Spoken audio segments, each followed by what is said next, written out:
Hello, everybody. Good morning. Dave Neal here, stand-up comic and host of Bachelor Nation News. And we have the first impression winner called out by fan base. We're going to jump right into it. It is a spoiler. If you don't like spoilers, this is not the video for you. The spoiler is only for who is the first impression winner, not the winner that the fan base chose on after the final rose of The Bachelorette a few weeks ago, but the person who Zach gives his rose out to on the first night of filming. We're going to get into that in 3, 2, 1. Follow me on Instagram at DNeals. I'll be live on patreon.com/DaveNeal for all of my bonus behind-the-scenes content. All right, here it is. Greer Blitzer received Zach's first impression rose this season on the first night. This was shared by Reality Steve.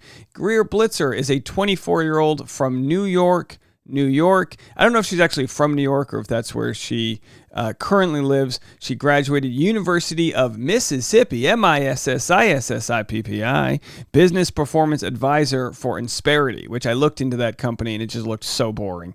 No offense to the job, but I was like, oh my gosh, it really triggered the corporate life when it's like, those corporate words when you're like, you don't even know what your job, Business Performance Advisor. What do you, no, let me advise you, get out of that job. All right, so where does the issue come? Well, of course, fans, Googled her name and found some problematic things. And, look, I don't want to judge people, but I can judge their positions on things. I think that's fair and what we can do. So, of course, there will be some politics involved. I did want to highlight and share this from someone on a tweet over the weekend in response to why they don't like me, which, by the way, it's your opinion. It's none of my business.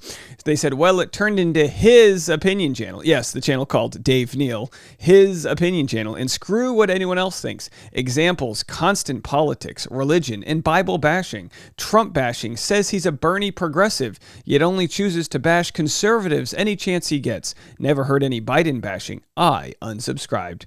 And I said, that's exactly what it is, my opinion channel. It never turned into anything. Apparently, you turned into someone who couldn't handle opinions not your own. My channel is a constant, and a constant it shall remain in the direction of sharing my opinions as regard to responding to what we see out there. So no offense in any way to Greer Blitzer as a human, but we'll just discuss what she shared. And you have to remember that these were messages on her Twitter from 6 years ago when she would have been 18. So just a photo as a Trump supporter. Again, she went to the University of Mississippi. We have to remember that statistically speaking, about half the country voted Republican in the election where Trump won, not the election where he lost.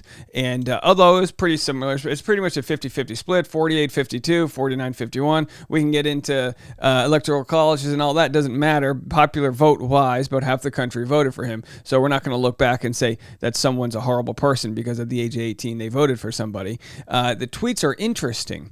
This we have an interesting one. Responding to other people, perception is everything. Putting white powder on your face isn't okay either. That didn't make the news, did it? Just a lot of those sort of whataboutisms. So like when we see this a lot in the comment section when we make a video about blackface, why it's problematic, dating back to minstrel shows and used to mock black people. And then people go, well, what about when the Wayans brothers did whiteface in the movie White Chicks? What about when other people put white on their face? What about this? Well, it's like, okay, well, whiteface was never used to sort of humiliate and mock people in theater and in minstrel shows.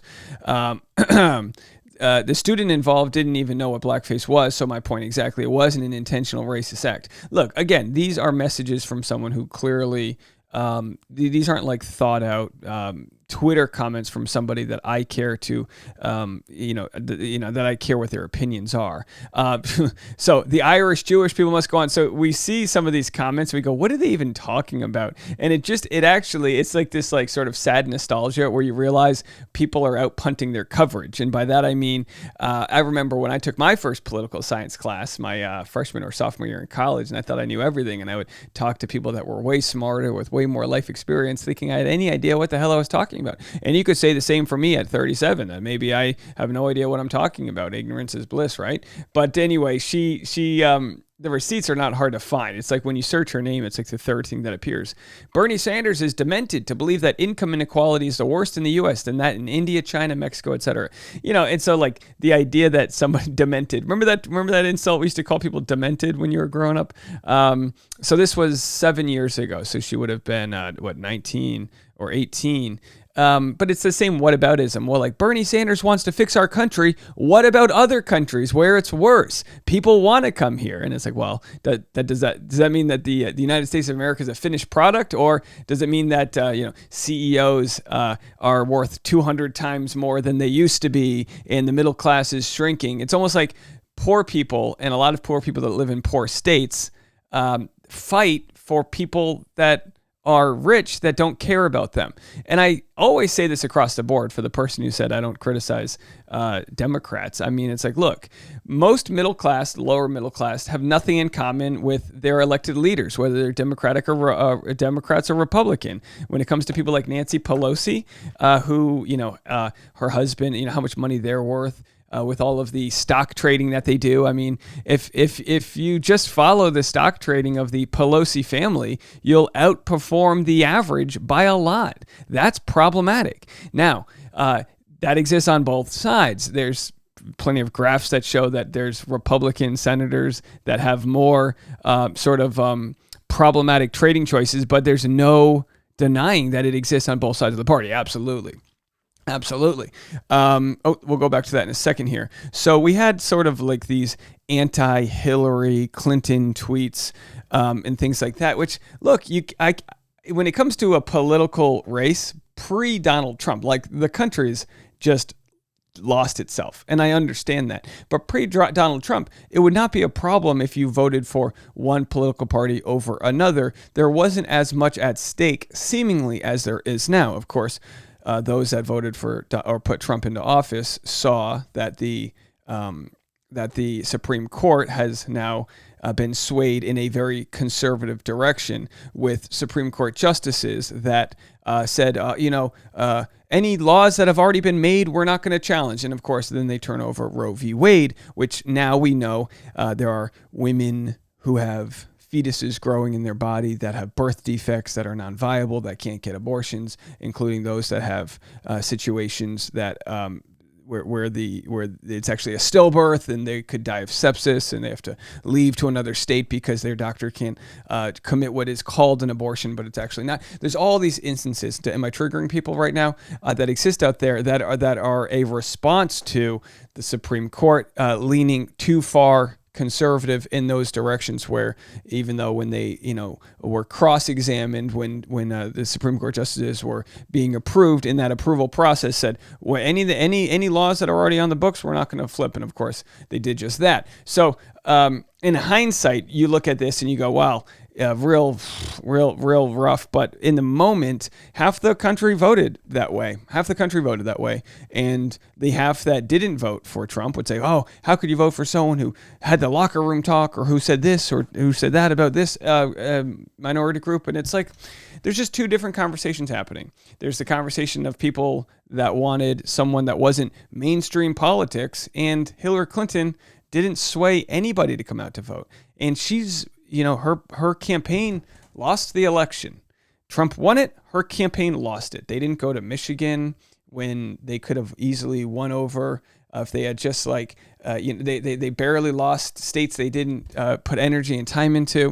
It was a poorly run campaign. And as someone who was voting for Bernie Sanders, he had the election ultimately taken from him, colluded by the DNC. That's my opinion. He had the, I don't want to go too far into the weeds here, but I think we all know, if you follow it with super chats, give me a super chat. Super delegates were already voting for her, which, it wasn't a fair vote for vote. Over here in California, the morning of the election was actually already called for Hillary Clinton by like noon or something, which of course anyone who has a family that they need to get back to maybe wouldn't wait in line for 3 hours to vote if they think that their vote no longer counts. So of course there are issues that can be criticized on all sides of a broken political system. So for that, I'm not going to look backwards on what an 18-year-old did or said when they probably didn't know too much other than what they heard from their fellow University of Mississippi peers. And that is of no offense to University of Mississippi peers. I don't trust too much what a bunch of 18-year-olds are saying, but their vote does count. All right, so that's where that story is. That's Greer Blitzer. That is our new first impression winner on Zach's season. Now, could she have moved to New York City and completely changed as she rubbed elbows with people of different socioeconomic classes and decided that she maybe is now living outside of her bubble? Maybe her views have changed. We will have to see as we go. A lot of people, though, don't want to watch a show where there are contestants that share views that they might consider problematic or not theirs, and I understand that. I do challenge people, though, to stay steadfast to your beliefs, but be, at the very least, accepting of where someone may have voted in the past. Now, I draw a hard line where I judge people now, where if it's like, yeah, it's an eye roll to me if you think this last election was stolen. Absolutely, it's an eye roll. If it's too much for you to watch my channel because I eye roll your beliefs, then that's okay. But I think we all need to be able to call things out when we think they are rubbish. Now, there's something that happened, that's been happening, of course, in our community with regards to the hurricane that took place in Florida, which may have become the most devastating hurricane that is hit. I got this message yesterday. And this is important, so stick around for the last few minutes. Hi, Dave. This is Laura. I'm a listener on your channel and always enjoy your videos. I saw what you did for the teachers in September, and I thought that was really cool and sweet. I'm reaching out now because there is another group that needs our help, the families affected by the hurricane, and I could really use your help getting a word out about our particular family near and dear to me, my aunt and uncle. They lived on Bell's Island in Fort Myers, and they lost everything. Not only that, but insurance is refusing to help, only covering a quarter of the cost of their home and disregarding everything else. They lost 99% of their belongings. They could use help for clothes, food, shelter, and to begin rebuilding everything they've lost. Yeah, so for me, I don't want to be donating to to the larger charities that exist. I want to be donating to individuals. So if there's anyone out there that could use our help in our family here with regards to the hurricane, please let us know. Link in the comment section if you would like to donate to Hurricane Ian, to the aunts and uncles here of one of our listeners, Jeannie, and I'm trying to remember his name here. She said it. I'm trying to. I guess I don't have the names here, but either way, they could use our help. Tammy, is it Tammy? Oh no, Jeannie, and what is his name? Is his name Tammy? Either way, Brett. Brett is a retired military veteran and loves to play guitar. They are known as the most fun couple around. So let's show them a little bit of love from our community here. Link in the comment section. You can donate on GoFundMe, and that money will go directly to this family in need. More coming up right after this. Bye, guys.